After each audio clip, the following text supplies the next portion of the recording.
Kesendirian lebih baik daripada sahabat yang buruk perilakunya.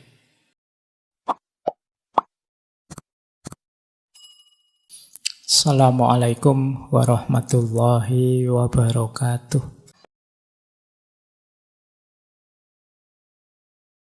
Ada 3 istilah dalam dunia tasawuf yang dekat dengan uzlah. Ya, yang pertama uzlah itu sendiri, yang kedua zuhud, yang ketiga kholwat. Zuhud itu kondisi jiwa yang tidak tergoda oleh hal-hal duniawi. Kalau uzlah itu menjauhkan diri dari keramaian. Kalau kholwat itu memisahkan diri dari keramaian, berdua dengan yang dicintai, yaitu Allah. Jadi uzlah itu menjauhnya, kholwat itu berduaannya. Kemudian dari sini bisa melahirkan jiwa yang zuhud, jiwa yang tidak tergoda oleh hal-hal duniawi. Jadi ternyata kesendirian tadi bisa jadi, kalau bahasa tasawufnya, salah satu mode suluk perjalanan kita untuk menuju Allah. Jadi yang tadi berawal dari kondisi jiwa, psikologi kita, ternyata bisa kita manfaatkan untuk perjalanan ilahiyah. Kesendirian kita ternyata bisa bermakna spiritual. Kita lihat ya, ini ayatnya. Jadi mana sih ayat yang menyarankan kita memperhatikan diri kita sendiri, jangan terlalu sibuk dengan orang lain? Ada di surat Al-Maidah ayat 105. Wahai orang-orang yang beriman, ya ayyuhalladzina amanu alaikum anfusakum.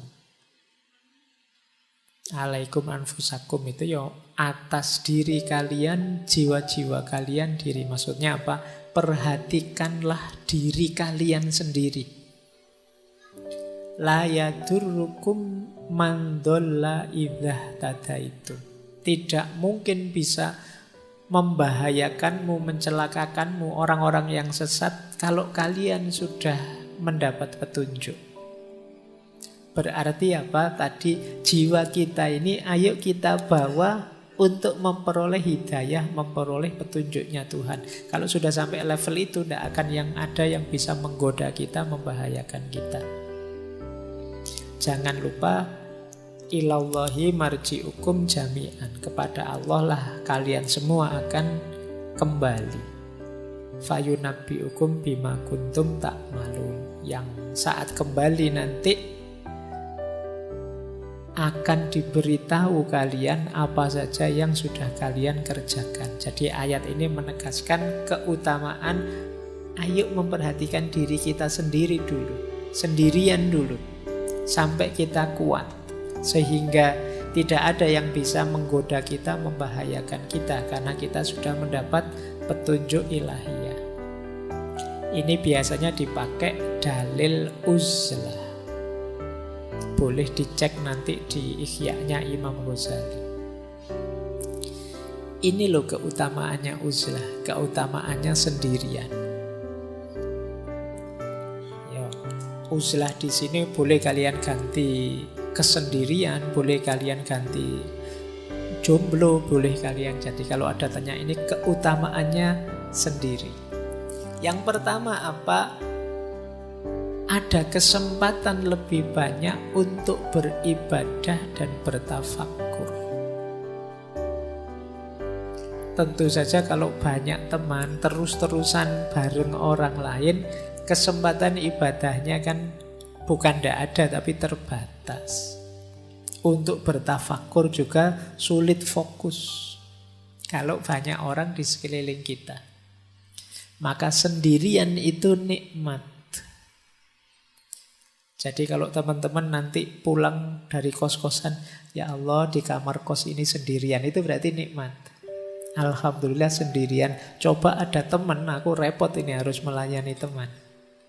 Jadi kesendirian itu nikmat. Saatnya kalian memperbanyak ibadah, memperbanyak tafakkur. Ini kesempatan tidak datang berulang-ulang. Mungkin besok sudah ada teman. Yang kedua, mari kita syukuri kesendirian itu, karena itu berarti kita lepas dari dosa yang berhubungan dengan kemasyarakatan. Ghibah misalnya, gosip. Kalau sendirian kan tidak mungkin gosip. Apa ada orang ngerumpi kok sendirian, kan tidak ono. Mesti ada temennya. Kalau kalian gosip kok sendirian, itu ya namanya bukan gosip. Jadi kita bersih dari ghibah.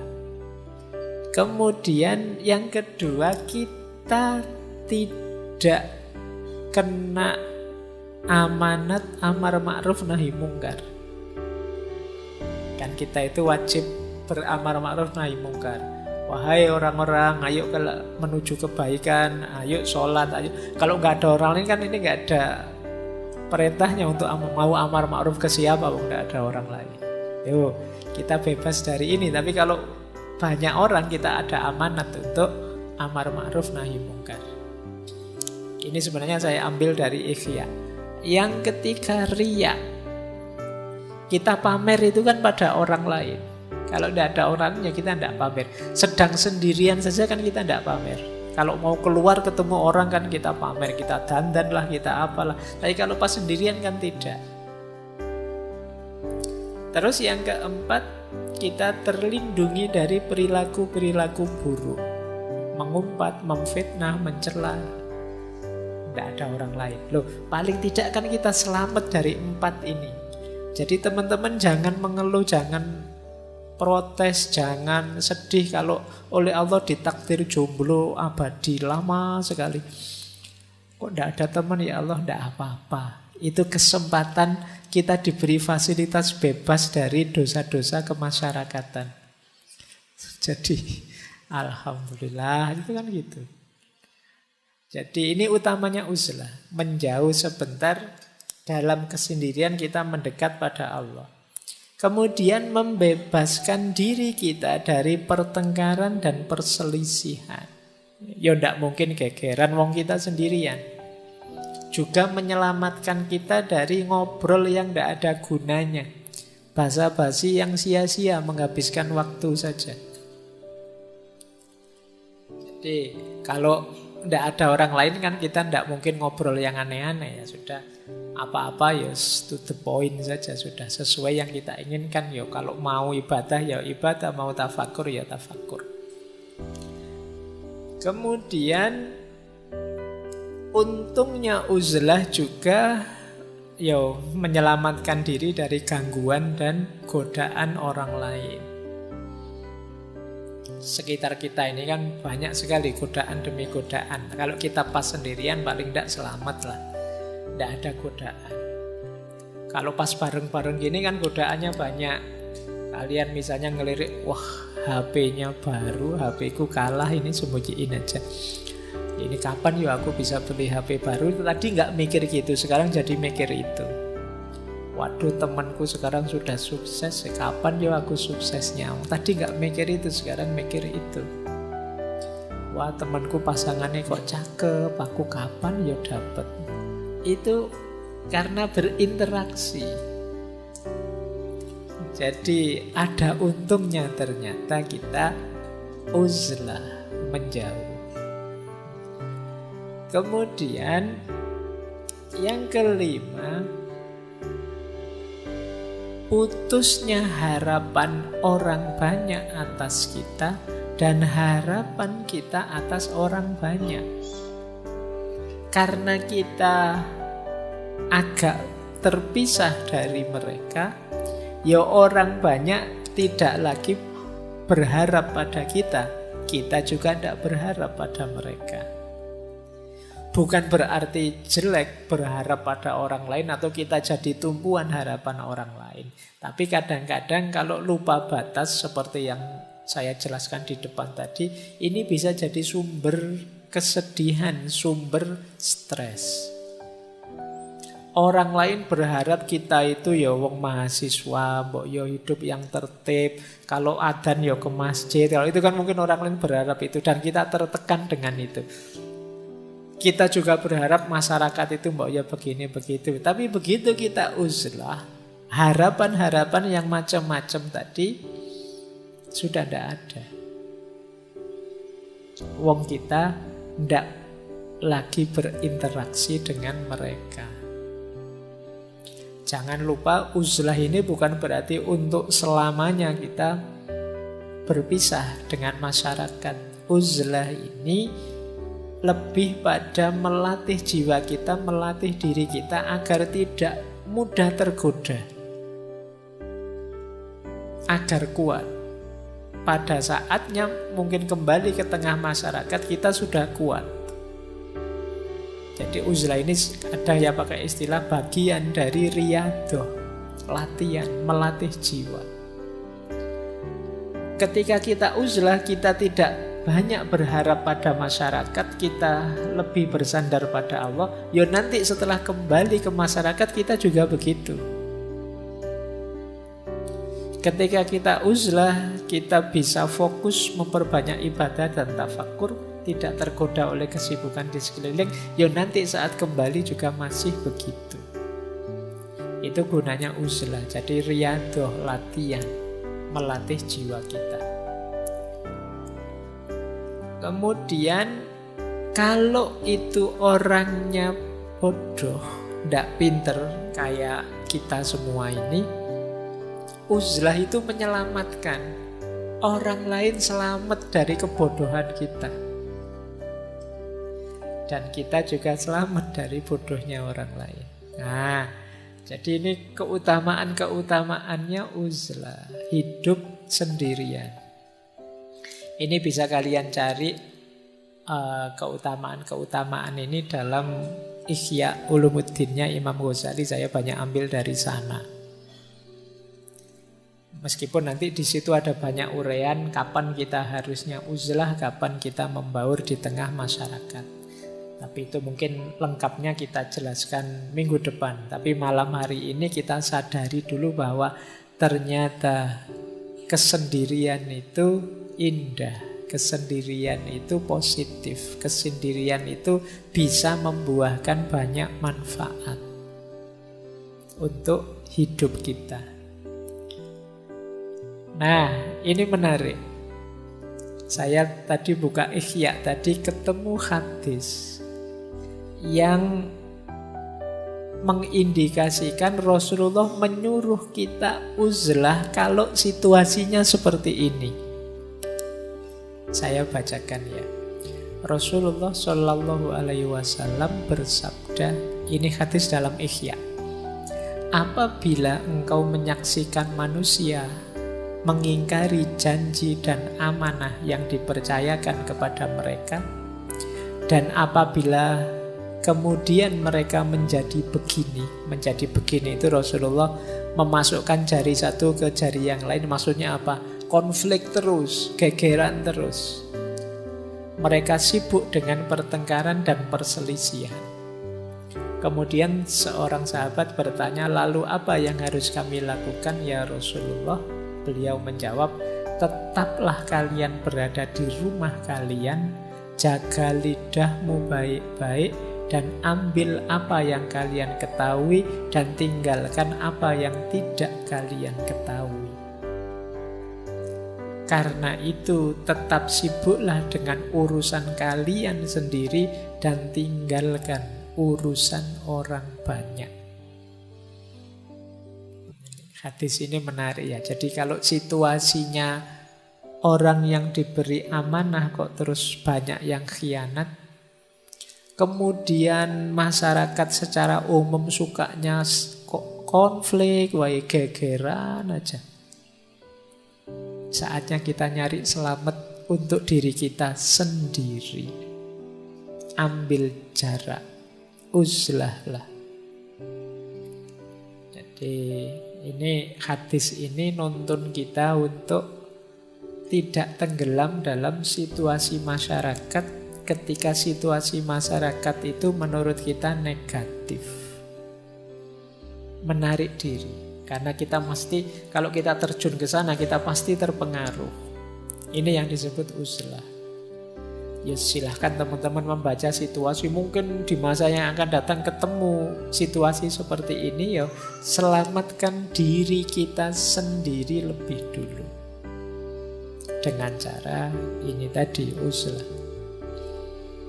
Bahkan ada beberapa asar yang saya ambil juga karena menarik kalimatnya. Kesendirian lebih baik daripada sahabat yang buruk perilakunya. Kok punya sahabat kok buruk, mending sendiri saja. Atau qaulnya Ibnu Somad. Ibnu Somad punya kalimat menarik. Manusia itu seperti obat yang dengannya mereka menyembuhkan penyakit.